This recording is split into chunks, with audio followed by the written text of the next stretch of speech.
بہن اور بھائیوں، السلام علیکم۔ آپ کا میزبان وحید جی آپ سے مخاطب ہے۔ خرید موجود، خرید مطلوب۔ بلغ العلا بکمالہ، کشف الدجی بجمالہ، حسنت جمیع خصالہ، صلوا علیہ وآلہ۔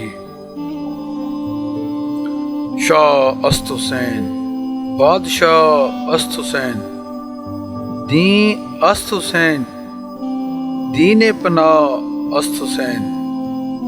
سر داد نہ داد دست در دست یزید، حقا کے بنائے لا الہ است حسین۔ شاہ بھی حسین ہے، بادشاہ بھی حسین ہے، دین بھی حسین ہے، دین کو پناہ دینے والے بھی حسین ہیں۔ سر دے دیا مگر نہیں دیا اپنا ہاتھ یزید کے ہاتھ میں۔ حقیقت تو یہ ہے کہ لا الہ الا اللہ کی بنیاد ہی حسین ہے۔ کربلا میں لٹنے والے تاجداروں کو سلام، کربلا میں لٹنے والے تاجداروں کو سلام، گلشن اسلام کی تازہ بہاروں کو سلام۔ معزز بہن اور بھائیوں، یزید نے جب جواب میں قرآن آیت سنی تو اسے بڑا ناگوار گزرا اور سٹ پٹا کر رہ گیا۔ حضرت امام علی مقام علیہ السلام کا سر اقدس اس کے آگے رکھا ہوا تھا۔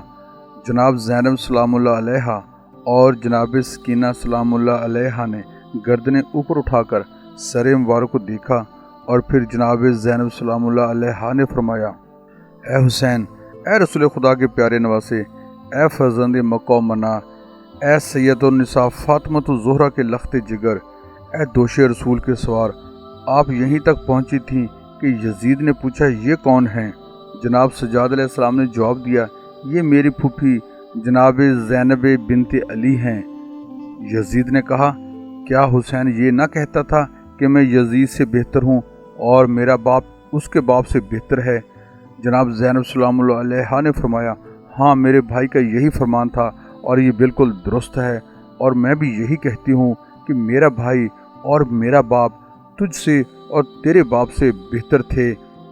یزید نے کہا، تیرا نانا میرے دادا سے اور تیری ماں میری ماں سے ضرور افضل ہیں، مگر تیرا باپ میرے باپ سے بہتر نہیں ہے، ان کا فیصلہ خدا کرے گا۔ جناب زینب سلام اللہ علیہا نے فرمایا، خدا کے فیصلے سے پہلے دنیا کی آنکھیں بھی فیصلہ کر رہی ہیں۔ یزید نے اور بھی بڑھ چڑھ کر بہت سی باتیں کی اور پھر اپنے بڑوں کا نام لے کر شعر پڑھنے لگا، جن کا مطلب یہ ہے، کاش آج میرے خاندان کے وہ لوگ موجود ہوتے جنہیں جنگ بدر میں قتل کیا گیا تھا، تو خوش ہو کر مجھے شاباش دیتے کہ تم نے بنی ہاشم کے بہت بڑے سردار کو قتل کر کے بدر کے دن کا بدلہ لے لیا ہے۔ اور پھر چھڑی حضرت امام علی مقام علیہ السلام کی لبوں پر لگا کر کہنے لگا، تو نے اسی منہ سے میری خلافت کا انکار کیا تھا۔ جناب زینب سلام اللہ علیہا نے فرمایا، یزید، حسین تیری خلافت کو کیسے تسلیم کر لیتے جبکہ اب بھی تیری باتوں سے کفر کی محبت اور اسلام سے دشمنی کی بو آ رہی ہے۔ تو بدر کے مقتولوں کا انتقام نواسہ رسول سے لینے کا اقرار کر رہا ہے، تیرے سینے میں خاندانی عداوت اور کینہ پروری کی آگ بھڑک رہی ہے جو تو نے میرے بے گناہ بھائی کو شہید کر کے ٹھنڈی کر لی ہے۔ تو نے اولاد عبد المطلب کے ستاروں کی روشنی ختم کر کے پرانی عداوت کا بدلہ لیا ہے اور پھر بڑوں کو پکار رہا ہے۔ یاد رکھ کہ وہ وقت بھی قریب آنے والا ہے کہ تو بھی ان کے پاس پہنچ جائے گا۔ تو نے اپنے بوڑھے مقتولوں کی آواز پر لبیک کہتے ہوئے خون حسین بہا کر اسلام کے کفر کے ساتھ تقرب حاصل کر لیا ہے اور اس پر یہ جرت کہ اعلان بھی کر رہا ہے۔ یاد رکھ وہ وقت ان قریب آنے والا ہے جب تجھے اس ظلم و ستم کی سزا بھگتنا پڑے گی۔ میرے بھائی کا خون تیرے محلوں کی دیواروں اور تخت حکومت پر بجلی بن کر گرے گا اور پھر تیرے لیے آگ ہی آگ ہوگی۔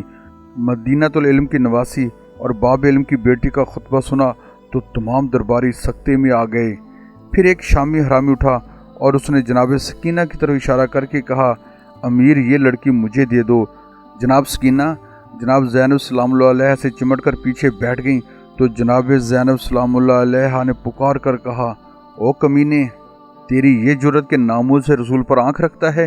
بے شرم، اس کا حق نہ تجھے ہے اور نہ تیرے امیر کو۔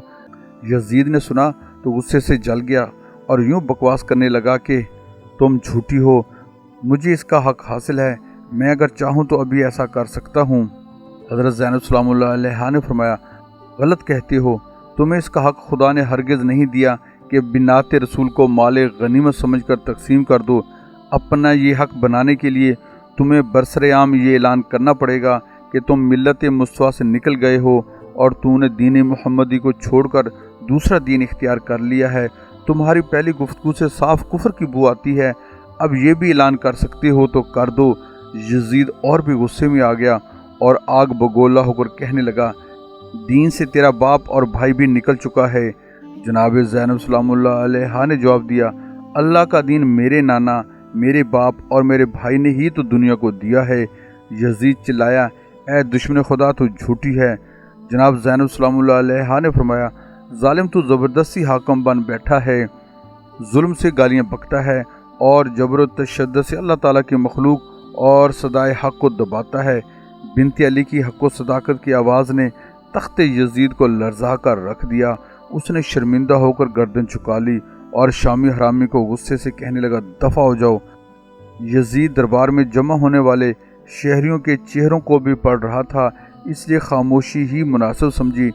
یزید نے بنت علی کی بے لاگ گفتگو سنی تو عوام سے بھی ڈرنے لگا۔ یہی یزید کی شکست اور اس کی موت تھی، مگر تخت حکومت کی رونق کسی طرح دبنے نہیں دیتی۔ لوگوں کے ذہنوں کو بدلنے کے لیے پھر بھی کہہ ہی دیا، میں تخت حکومت کا مالک ہوں، اگر خدا تیرے بھائی سے خوش ہوتا تو یہ بے بسی کی موت کبھی نہ مرتا۔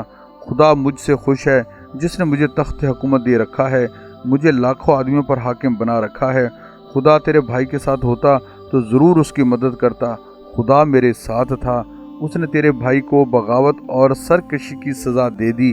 میں تخت پر بیٹھا ہوں اور تیرے بھائی کا کٹا ہوا سر میرے سامنے پڑا ہے۔ دربار میں کئی لوگوں نے اس کی نخوت اور تکبر میں ڈوبی ہوئی گفتگو کا برا منایا اور دل سے اس کے ساتھ نفرت کا اظہار بھی کیا، اور یہی یزید کی حقیقی شکست تھی۔ ابھی یہ بات جاری ہی تھی کہ مسجد سے مؤذن کی آواز آئی، اللہ اکبر اللہ اکبر، اشہد ان لا الہ الا اللہ اشہد ان لا الہ الا اللہ۔ اور جب مؤذن نے اشہد ان محمد رسول اللہ کہا تو جناب زین العابدین علیہ السلام نے فرمایا، یزید اب بتاؤ کس کی حکومت قائم ہے؟ شہر تمہارا ہے، تخت تمہارا ہے، لیکن نام میرے باپ کے نانا کا گونج رہا ہے کہ تیرے باپ کے نانا کا، یا تیرے نانا کا، یا کسی اور کے نانا کا یا باپ کا۔ اب بتاؤ حقیقی حکومت تمہاری ہے یا ہماری ہے؟ دربار میں ہجوم عام ہو چکا تھا۔ امام زین العابدین علیہ السلام کی ان الفاظ نے بڑا گہرا اثر کیا۔ مشتعل لوگوں کی آواز آئی، حکومت حسین کے نانا کی ہے، حسین زندہ ہے، حسین کے قاتل درندے ہیں، بے غیرت ہیں، بے حیا ہیں۔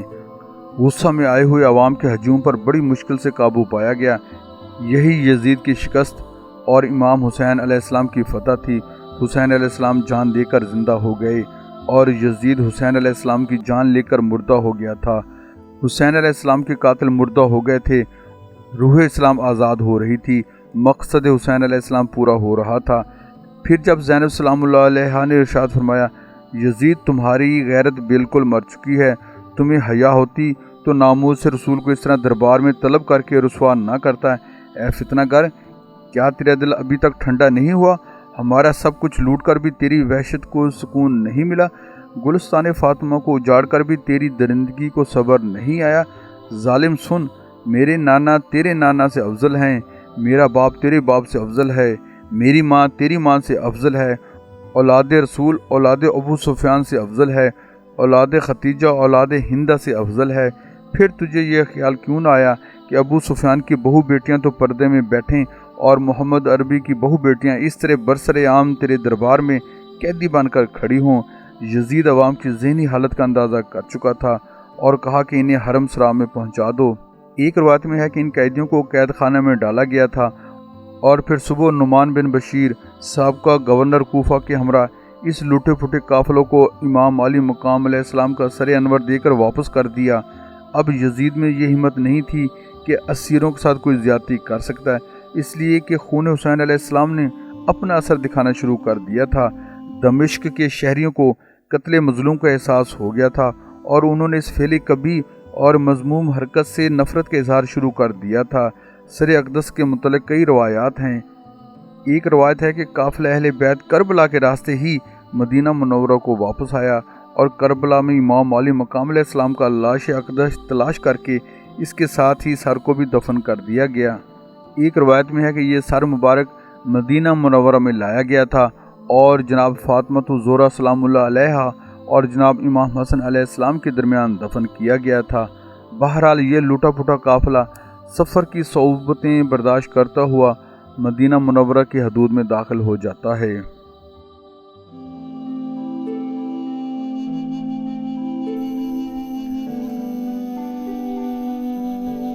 بہن اور بھائیو، اگر آپ ہمارے YouTube channel Waheed Jio poetry پر نئے آئے ہیں تو ہم آپ سے ملتمس ہیں کہ ہمارے چینل کو سبسکرائب کر کے بیل آئیکن پر کلک کر لیں تاکہ ہماری ہر آنے والی نئی ویڈیو کا نوٹیفیکیشن آپ کو جلد سے جلد مل جائے۔ ہماری ویڈیوز لائک کر کے اپنے فرینڈز فیس بک اور واٹس ایپ پر شیئر کریں۔ کمنٹس باکس میں اپنی قیمتی آراء سے ہماری رہنمائی فرمائیں۔ آپ کے یہ پیار بھرے اقدام ہمارے لیے حوصلہ افزا ہوں گے۔ جزاک اللہ۔